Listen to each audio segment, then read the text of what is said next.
Y para iniciar, vamos a conocer un poco más acerca de nuestro ponente, Roger Magoulas.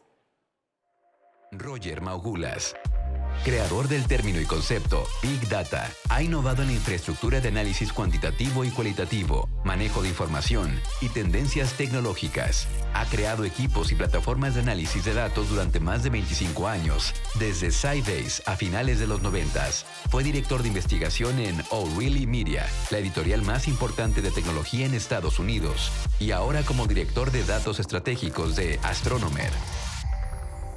I'm really delighted to be here. I've had so much great hospitality. It's been really nice. I'm really thrilled that I'm able to be here. I heard mention of maintenance being sexy or not sexy. The chief economist of Google about 20 years ago had said data science, part of what I'm going to talk about, is going to be the sexiest profession of this century. So we'll see if that's true or not. So I'm going to start off with a bit about my background because it's going to relate to my talk. My degrees were in finance, computer science, and I have an MBA from the University of California at Berkeley. I've been a programmer, and I was working on technical marketing, so kind of a business job, when a new field came around that was this like perfect mix of what I like to do. And that was data warehousing, building data teams and data platforms. I started doing that at a software company, went to a startup and started doing it for other companies.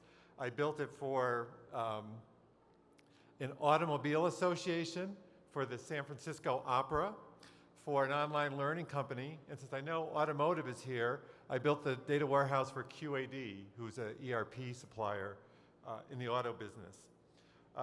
At O'Reilly, I built the data team there as well. O'Reilly is a book publisher and runs conferences. What I was really doing there was trying to anticipate what was going on in technology so that we knew what books to run and what conferences to hold. I'll get into a little about one of the things we found from that in a second. I also worked on some public sector, so government work. I did some healthcare work, so I was able to go into a lot of fields. But sometime around 2005, 2006, I was given a very big data set, and I started talking to people in the Bay Area. So I'm in the San Francisco Bay Area, Silicon Valley area. And the topic of large data sets was becoming more and more something that was a part of the equation. I took what I was learning and I wrote this journal article in 2009 that was basically called the Big Data Journal. And through O'Reilly and other means, we started really popularizing this term of big data and what it means. It's turned into a bigger thing than we ever thought it was going to be, but it's described kind of what's been going on the last 15 years in the data space, how people are using data to do more and more.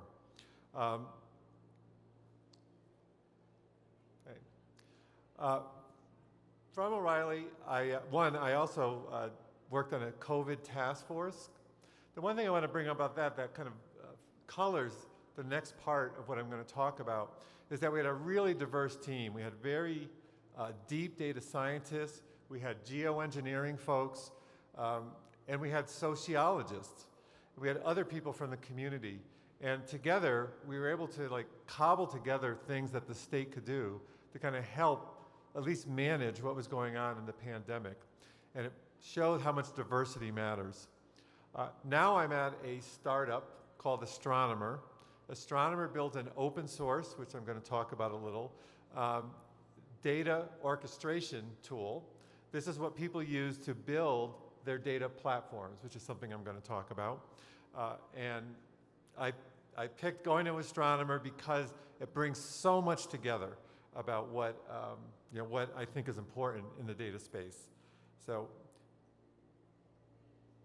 go ahead here. Okay, so my topic is data strategy for innovation, a kind of a recipe or checklist of things you can do that can provide the room for you to innovate with data. So, how can data help? how to hire the kind of teams you want, how to organize things, and so forth. The important part is how do you leverage a data team? Okay. I'm controlling two systems. I'm sorry if I seem kind of confused sometimes. Okay, there is a theory about how all biology works. It's called the free energy principle. And it's that there's a biological imperative to reduce expectations, the gap between expectations and sensory inputs. What that really means is minimizing surprise. That is why we want data, is that we're trying to get the sensory input to minimize surprise. So how do we do that? Some of you might be familiar with the American, well, he's actually Canadian novelist, William Gibson. This phrase is used over and over again in Silicon Valley, that the future is here, it's just not evenly distributed. Gibson has been uncannily accurate in predicting what's happening with our digital future starting in the early 80s. When asked how he does this, he says he has deeply engaged in the present. Well, that sounds kind of funny, through the future by thinking about the present. But really, everything that's going to happen, there's something already in place for it. And that's another thing that data is there for. You have to look for it to be engaged in the present, but you really need to pay attention to your world. So I'm going to get into now using data, the kind of bulk of it. There's a famous paper from 2009 called The Unreasonable Effectiveness of Data by Alon Halevi, Peter Norvig, and others. It basically said that the more data and the more kinds of data, you get better results in your data. So what can you do with it? Well, you can look for patterns. You can categorize and classify things. You can make them humanly understandable. You can predict things that are going to happen. Predict is a loaded word because it doesn't mean it's going to happen. It means these are the kind of things that may happen, and you're given a probability that that can happen. That you can run experiments, so you can actually try things out. And if there's something that I think defines the kind of modern economy is that you can try more and more things. Automation has let more and more of that happen. You can actually create content, create multilingual content. Some incredible stuff is going on with natural language processing. Doing this, you can discover new opportunities, create new products, and augment the products and services you already have. I'm sorry, I clicked to the wrong slide. Okay. Building and organizing a data team. There's a few fundamental roles that you need to do. As a data engineer, the ones who move the data around, you're probably going to have an analyst function who's providing like baseline analytics, the operational KPIs, you might call them, and then you're going to have data scientists who are doing the deep learning. There's ways to define these technically. Your IT people will be able to do that. But I think the key thing, this is I think more important, is that what you really want is to create teams with as much diversity as possible. I've heard that echoed this morning, that trying to get more diverse teams. And I don't just mean, excuse me, gender, race, but cognitive, background, socioeconomic, what kind of experiences people have. The reason you want this is that you want these different perspectives to be represented. It's what's going to make whatever you're looking at just that much more understandable. I also think there's this kind of notion about you really need these deep scientists, people who are really good at math. But I think what you really need is a few or maybe a lot of generalists. And what you really want is to have people who can integrate information from many sources and think about things in this kind of holistic, global way. I don't know if this book is in Spanish, but it's a really great book about why generalists can excel in a kind of a specialized world. And just as if you can combine maybe math skills with business skills and an appreciation of the arts, there's generalists who can be very successful.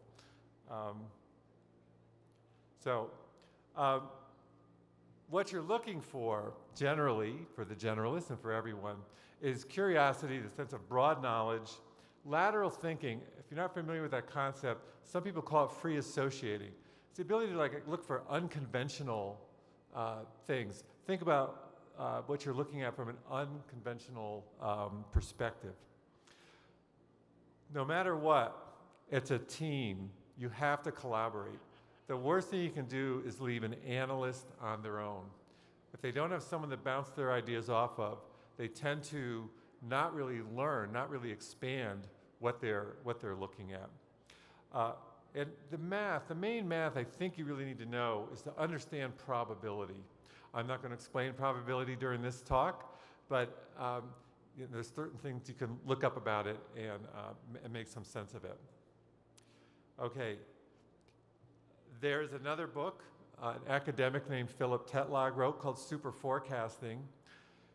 He works in the realm of political forecasts, but I think what's true in politics is really true for any organization of any size, is that a combination of being open-minded, being able to reason well, to be flexible, to not have preset notions, leads to these better outcomes. He was able to enter some contests where people were predicting political items, and his team, and it was a team, that's another important part, he had a diverse team of folks working on it, were somewhere between 30 and 70% better than experts in the field at predicting things. One of the things that he looked for was people who would, when they were talking about what they thought they were finding, use the words but, however, and although. That people who are hedging what they were saying, and that showed that they were thinking broadly about how things were done. Okay, I'm going to talk about an organization structure that I think works. And I know this is focused on small and medium-sized businesses, and I think that this is as true for those businesses as it is for large businesses. So there's two kind of strains in the data world. Some people think you should have a centralized data team. Others think you should put people working for data all over the organization. When you have a centralized team, you kind of get a little more rigor, a little more confidence in what you're doing, but things tend to be slower because there's more process around it. Decentralized is more ad hoc, maybe not as reliable, certainly less integration, but it's faster because the people are close to the data. Well, luckily there's kind of a best of both worlds. It's not easy, but it's a hybrid team where you have both a centralized organization and a decentralized group. The key part of this is that there's constant feedback and coordination between the teams. That if there's one person in sales doing analytics, they have the whole centralized team to work with that can help them think of new ways to think about things, that can review their work, and so forth. So you still have the central team doing those three functions I mentioned, the data engineering, analysis, and data science, but you've got people who can react more quickly. So how do you make that work? Well, you want certain things, and I'm going to talk about this in a minute, that are really reliable, your kind of fundamental data elements. The centralized data team can take care of those. Importantly, they establish conventions and norms, the kind of things that everyone in the organization can use. What names mean? How do you use the data? And how do you use it in a consistent pattern? This team also does analysis and creates the visualization framework for the company and does exploratory data analysis, which I'm going to take a second to talk about, and the machine learning. It's very important to give these data teams space to do work that you might not know what they're doing, but they're like doing exploration and experiments and so forth.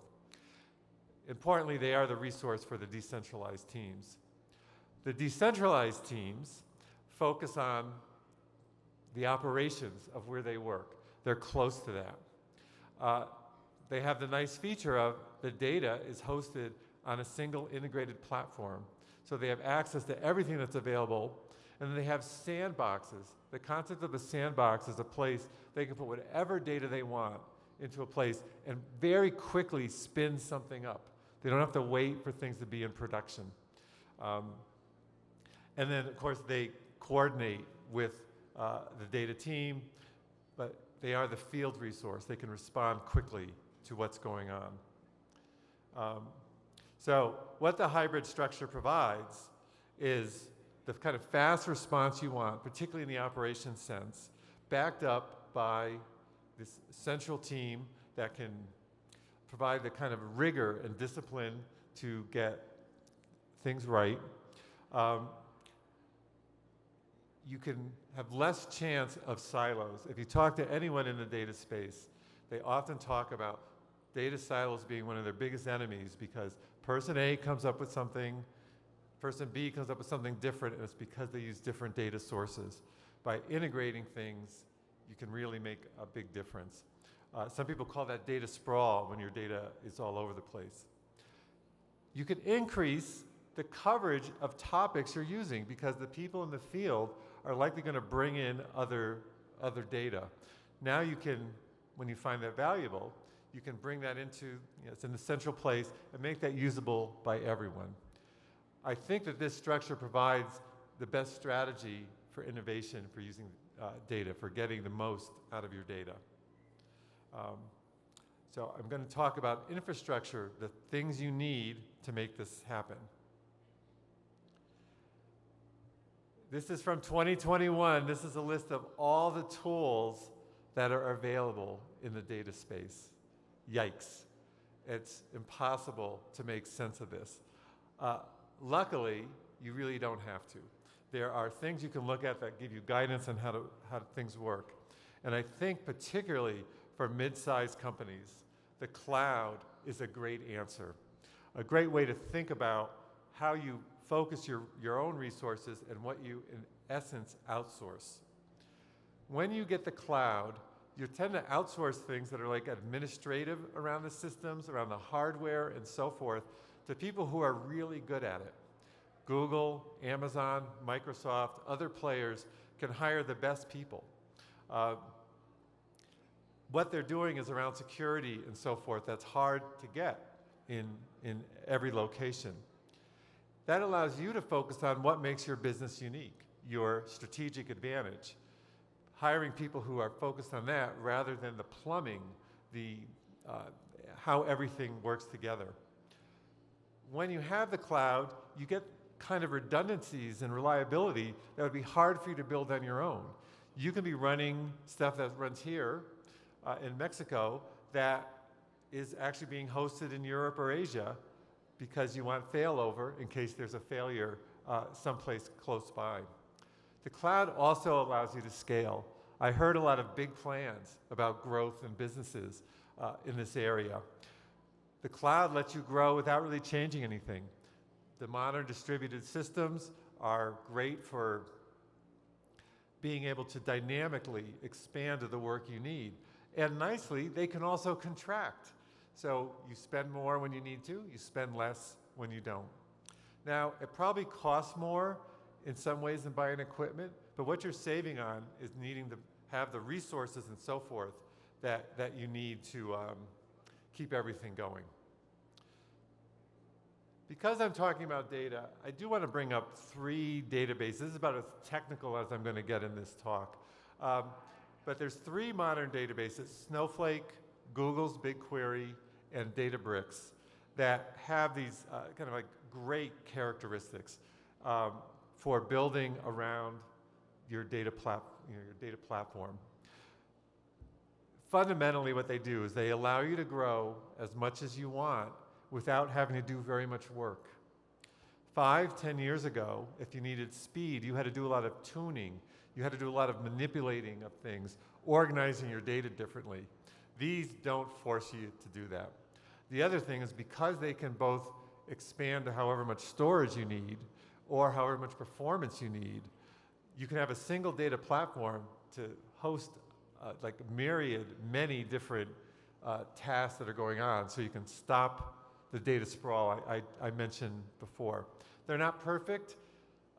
Databricks and Snowflake have huge market valuations. Other people are going to be entering the field. Right now, these are the best. If you're very small, you may not need these, but most of these have it's almost free for very small companies. So it's still not a bad thing, and if you think you're ever going to grow, you can kind of grow into this. Okay, data and operations. Fundamentally, this is what's going on. You're taking data from all sorts of sources, putting it into a data platform, and then you're using it for dashboards and analysis. There's a lot of work involved in doing this. You probably want to bring stuff from your operational systems. Nowadays, you're probably using SaaS systems, which is SaaS, so these are cloud-based systems like Salesforce or Zendesk. You should also be putting qualitative data in. If you run surveys, you should be pulling data from outside, competitors, from websites. There's public data. There's social media data. The more clever you are, the better. I'm going to tell a quick story about being clever with data. We were running a conference in London, and we decided to move it to Barcelona. And we needed to pull in people from the continent more so than we could when we were doing this in London. How do we find the people we need?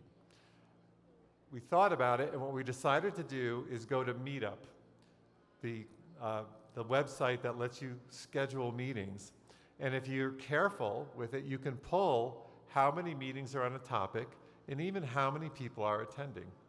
So we pulled all that data, and we were able to do an analysis that showed which cities we should probably market to, which cities had the most data scientists. So it wasn't any data we had, it was data that we found. We had to be clever about it, and I'll reinforce this, that being clever with data can sometimes pay off very well, and there's lots of sources around for that. Okay, I mentioned fundamental data elements before. In that central data platform, you're trying to organize your data for analysis. Your analysts and your data scientists are relatively expensive resources. You want them to be as productive as possible. There's probably some foundational things that you care about in your business. Probably everyone in the business cares about those.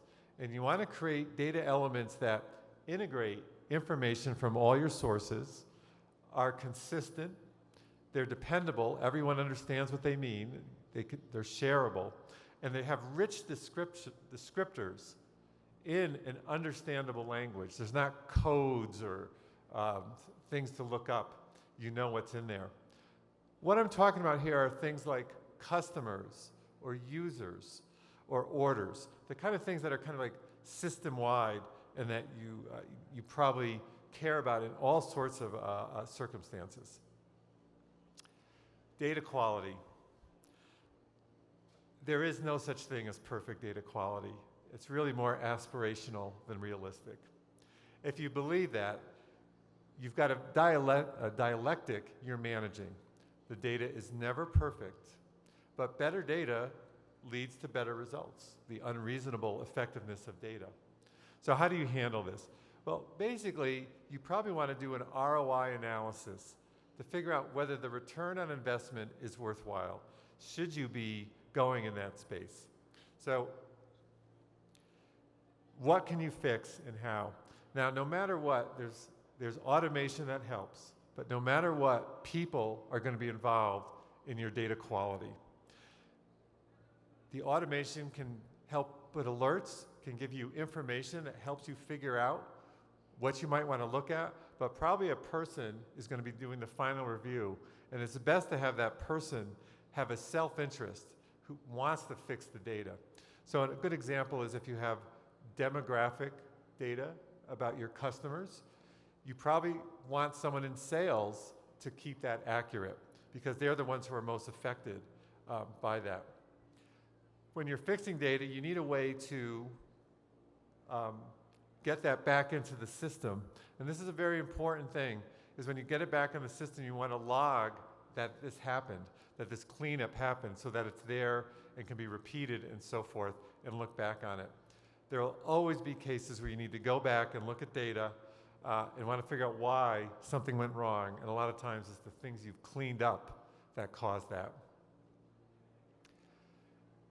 making sense of data is a lot of what you're going to need to be doing. That means separating your data into some kind of categories. A lot of people in the data space call these bins. They should reflect how the data organizes itself.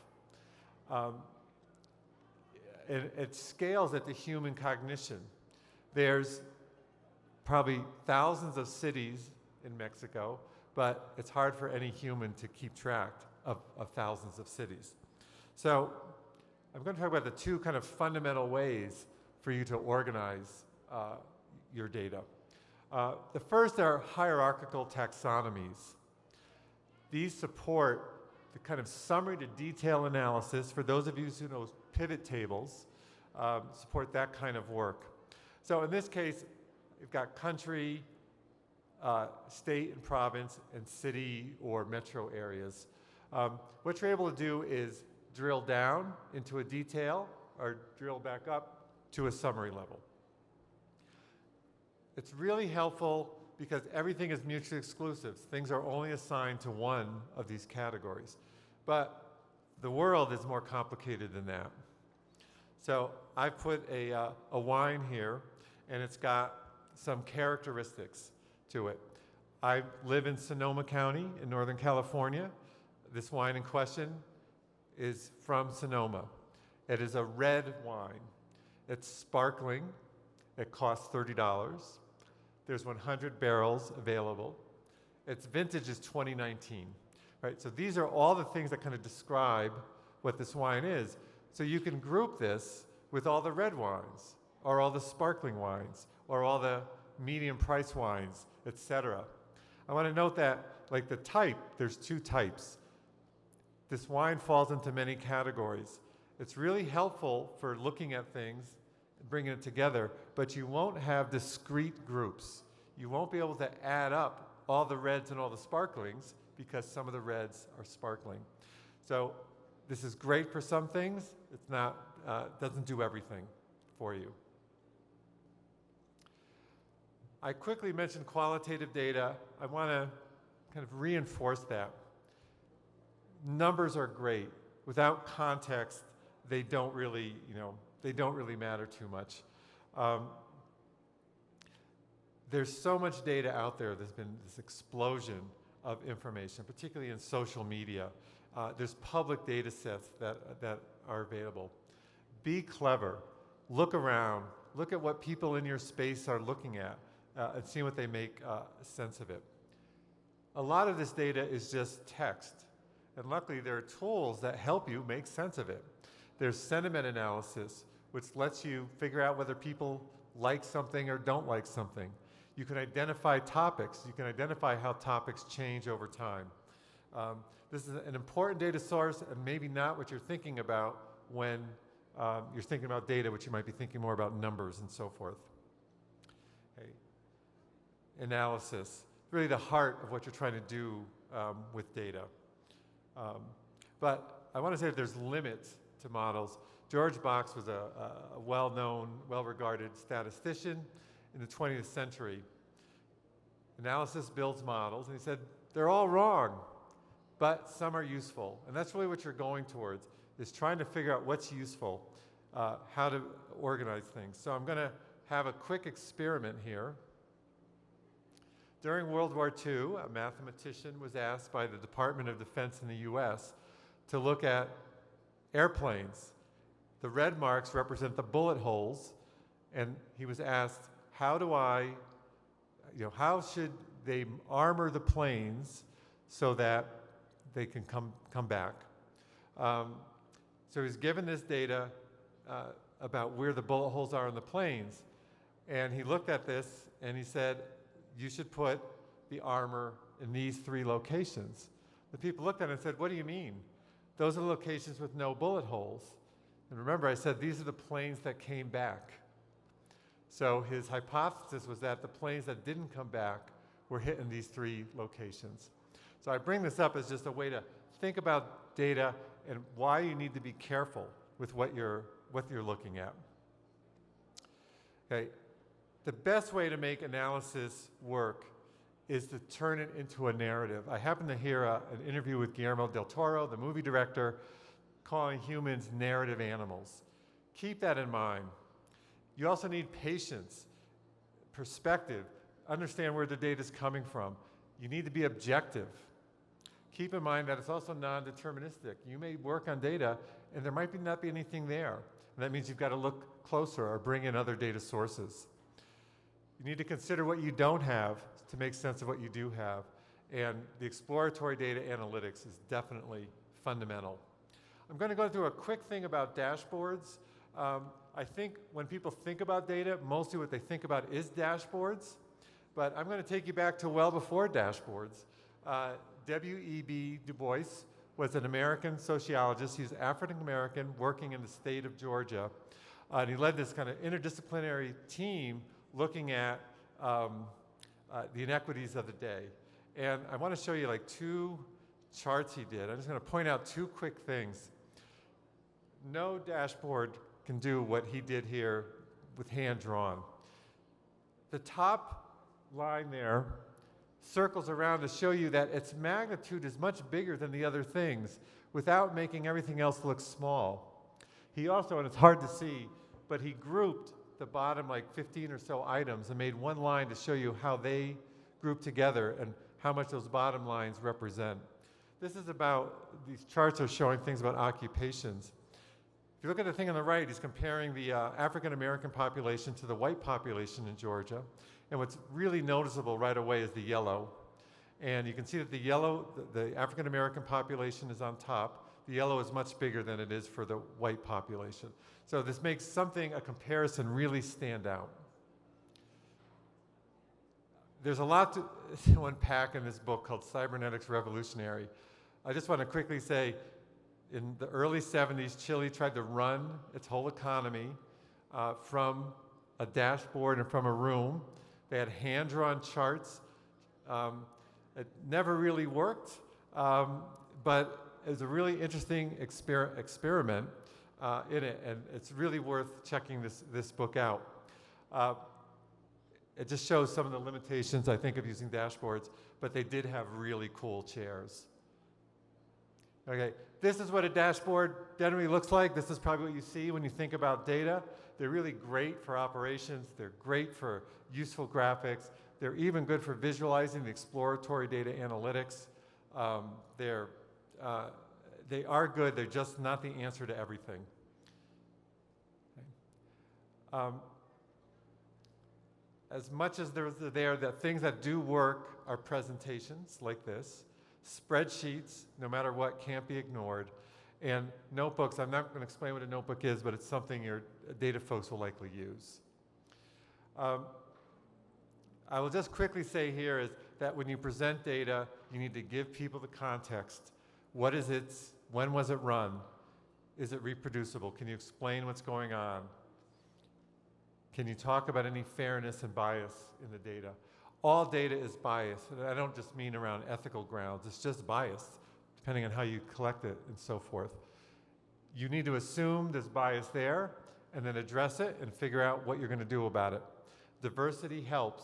Having diverse teams helps with that, that discovery. I'm going to quickly mention open source. If you're not familiar with open source, this is a community way to build software. All of the data analytic tools that the most leading scientists use are open source. What that means is it doesn't matter where you are, you have access to the best tools, and they don't cost anything. Now, there's usually companies that are selling them, like the company I work for, Astronomer, so that you get resources who can help you figure things out, but take advantage of that. Small, medium companies have just as much access as the biggest companies. And I'll just say, for analysts, the single best productivity investment is big screens and lots of them. Nothing works like this for folks who work with numbers. A data team is more like R&D. They're a learning organization. They need the cadence of R&D, which means they need to explore, they need to make mistakes, and so forth, and iterate. Treat them like a learning organization, and maybe you can extract from them to make your entire organization a learning organization. And here's really the most important part, I think, of my talk, is leveraging the data team. The data team is an unusual nexus of information. They know what's going on all over the company. They can probably initiate their own studies that no one asked for that provide interesting information about the company. If you treat them as integral advisors to the leadership team, you can get a real lot out of what they can do. Their continuous learning and continuous improvement makes it so that they're always working, and maybe you have a couple of super forecasters for making your business decisions. Okay. What can you do to become more data savvy? I think for some people it's kind of a mystery, but you can run thought experiments. Enrico Fermi was a nuclear physicist. He used to run these mental experiments to help keep himself sharp. How many piano tuners are in New York City? Well, how many pianos? How often they need to be tuned? Stuff like that. Look at a problem and look at the opposite. Does that give you information? Embrace surprise. One thing all analysts will tell you is that their deepest insights came from when they were surprised by something they saw. Take a machine learning course. Surprisingly, machine learning is easy to do in a quick way. Learn probability, learn Bayes' theorem. Okay. So hopefully this serves as a kind of a recipe, diverse teams, this hybrid organization structure, a single cloud-based data platform, clever data sources, data team as a catalyst for learning, and most importantly, leveraging the data team. Now, having said all that, this quote from Edgar Degas, the painter, painting is easy when you don't know how, but very difficult when you do. When you know data, I've laid out a kind of a simple recipe, but the actual doing of it is very difficult. So I'll try to say it well. Muchas gracias. I was told there were going to be questions. I guess there isn't really going to be time for that. But you can always stop me, and I'm happy to answer questions in the hallway and so forth. So, thank you.